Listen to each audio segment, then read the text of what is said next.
Comment prendre du recul face à une situation? Comment mieux comprendre notre manière de réagir face au comportement des autres? C'est ce dont on va parler dans cette toute nouvelle vidéo.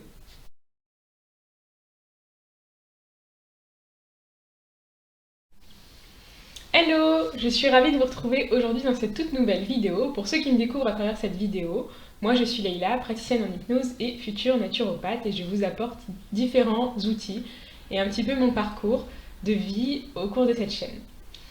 Aujourd'hui, on va parler du modèle de Brooke Castillo, un modèle qui peut vraiment vous aider à prendre du recul face à des situations, à observer un petit peu vos émotions face aux jugements et aux situations auxquelles vous êtes confrontés et qui vous génèrent plutôt des émotions désagréables.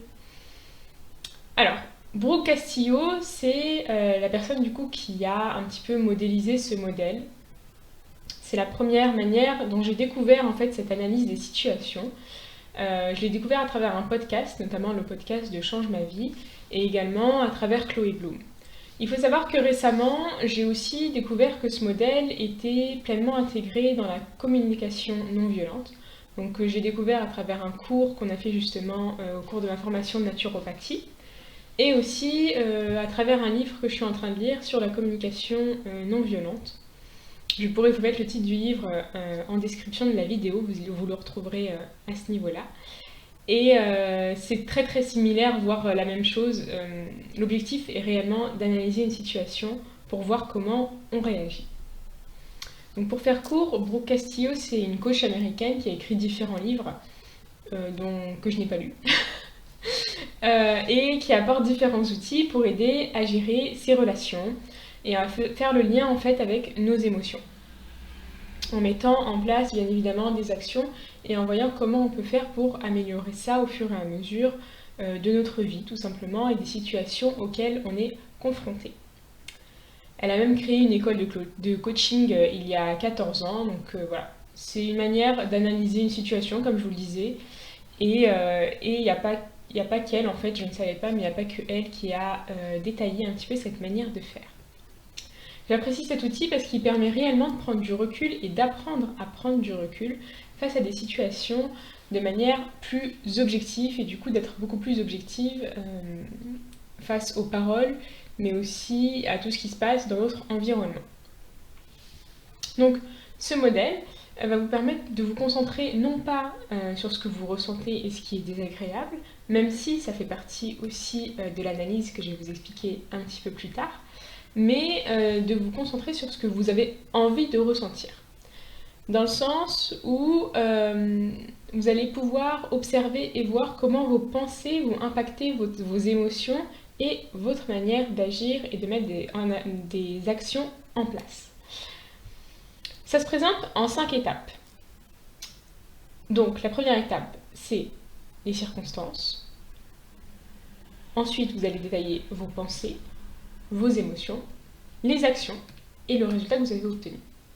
Donc CPEAR, circonstances, pensées, émotions, actions et résultats. Donc dans la première étape des circonstances, vous allez détailler la situation que vous avez vécue de manière objective, comme si c'était un avocat qui est en train de regarder la situation et qui était en train de l'écrire. Vous ne mettez aucun jugement, aucun ressenti dans la description de votre situation. Dans les pensées, vous allez mettre cette fois-ci quelles sont les pensées qui ont traversé votre esprit au moment où vous avez vécu la situation.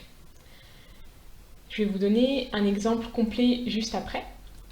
Au niveau des actions, quelles sont les actions que vous avez mises en place? Comment vous avez réagi face à cette situation? Et le résultat, quelles ont été les conséquences en fait de tout ça au final? Je vais vous donner un exemple. La circonstance, ça va être une personne à qualifier mes vêtements. La pensée, ok, je me suis sentie triste, mal à l'aise, jugée et pas très belle. Les émotions, tristesse, envie de pleurer. Les actions, bien, je me regarde dans le miroir et du coup je me dénigre et je me dis que finalement ces vêtements ne me vont pas, peut-être que j'ai mal choisi.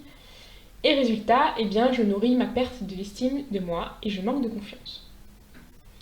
Ce qui peut être bien face à ces situations, c'est de créer un modèle alternatif, c'est-à-dire que vous allez faire l'exercice avec la même situation pour voir comment une prochaine fois vous allez pouvoir réagir de manière différente, mais aussi créer la possibilité à votre cerveau de voir les choses de manière différente. C'est-à-dire que, si on reprend un exemple, la circonstance, toujours la même, une personne qualifie mes vêtements, la pensée, eh bien, ok, c'est sa représentation des choses, elle m'a fait part de sa carte du monde, elle a décrit à travers ses propres filtres, ses propres pensées, ça ne m'appartient pas en fait, c'est la manière dont elle pense et non pas la manière dont moi je pense et j'ai envie de penser. Eh bien, je veux être un exemple. Je décide de prendre cette situation comme une opportunité d'être un exemple pour les autres femmes et de montrer qu'on peut s'habiller comme on le souhaite et peu importe le jugement des autres. Les émotions, de l'apaisement, de la sérénité, même de la fierté, pourquoi pas. L'action, eh bien, je me regarde face au miroir et je me rappelle que je m'habille comme je m'aime avec les vêtements que j'apprécie et ça, peu importe le regard de l'autre. Et le résultat, je gagne confiance et je gagne en estime de moi. Donc voilà un petit peu pour cet exercice. Je vous invite tout simplement à jouer avec ce modèle, à analyser un petit peu les situations qui vous mettent peut-être en difficulté et comment prendre du recul. Si vous avez des difficultés à pouvoir mettre en place cet exercice ou à détailler votre situation, laissez-moi en commentaire. Laissez-moi en commentaire également si vous connaissez déjà ce modèle. Et surtout, n'hésitez pas à partager cette vidéo de manière à pouvoir aussi partager ce message et peut-être aider d'autres personnes à pouvoir prendre du recul face à des situations qui les mettent en difficulté. Voilà pour aujourd'hui. Je vous retrouve la semaine prochaine pour une nouvelle vidéo. Abonnez-vous pour ne rien rater. Belle journée!